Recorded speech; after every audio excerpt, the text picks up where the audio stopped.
Hi viewers, welcome to my channel. நம்ம இன்னைக்கு தஞ்சாவூரில் புன்னைநல்லூரில் இருக்கிற அந்த மாரியம்மன் கோயில் போயிருந்தோம். போன மாதம் அது கும்பாபிஷேகம் ஆயிருந்தது. ரொம்ப பிரமாதமாக பண்ணியிருக்காங்க. அம்பாளோட அனுகிரகம் பெறத்துக்கு எல்லாரும் அந்த 48 நாள் இன்னும் முடியல. இன்னொரு ஒரு வாரம் 10 நாள் இருக்குது.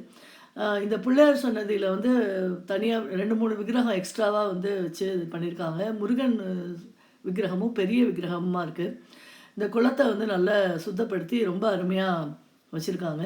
பெயிண்டிங்லாம் பண்ணி ரொம்ப அழகாக இருக்குது. அந்த மெயின் என்ட்ரன்ஸில் பார்க்கும்போது அந்த சைடில் ஒரு என்ட்ரன்ஸ் இருக்கும். அதெல்லாம் கம்ப்ளீட் காம்பவுண்ட் வால் இது பண்ணிவிட்டு ஒரே என்ட்ரன்ஸாக ஸ்ட்ரெயிட் என்ட்ரன்ஸாக பண்ணியிருக்காங்க. இதுதான் கோபுரம். கோபுரத்தை அவ்வளோ அழகாக பெயிண்ட் பண்ணி ரொம்ப அருமையாக பண்ணியிருக்காங்க. அது ராஜகோபுரம். சைடில் எல்லாமும் ரொம்ப சுத்தமாக இது பண்ணியிருக்காங்க.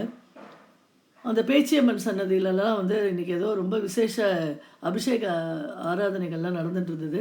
அம்பாளுக்கு இன்றைக்கி வெள்ளிக்கிழமை அப்படிங்கிறதுனால நிறையா பேர் புடவைகள்லாம் சாத்தி நல்லா வழிபாடு நடத்திட்டு இருந்தாங்க. ஆவரேஜாக ஒரு நல்ல கூட்டம் இருக்குதுன்னு தான் சொல்லணும். கோயிலுக்குள்ள அந்த துவஜஸ்தம்பம் அந்த இதெல்லாம் அப்படியே புதுசாக அப்படியே பார்க்குறதுக்கு கண்ணை பறிச்சுதுன்னு சொல்லணும். அவ்வளோ அருமையாக இருந்தது. ரொம்ப எல்லா இடத்துலையும் அப்படியே தெய்வீக உணர்வு மேலோங்கி இருந்தது.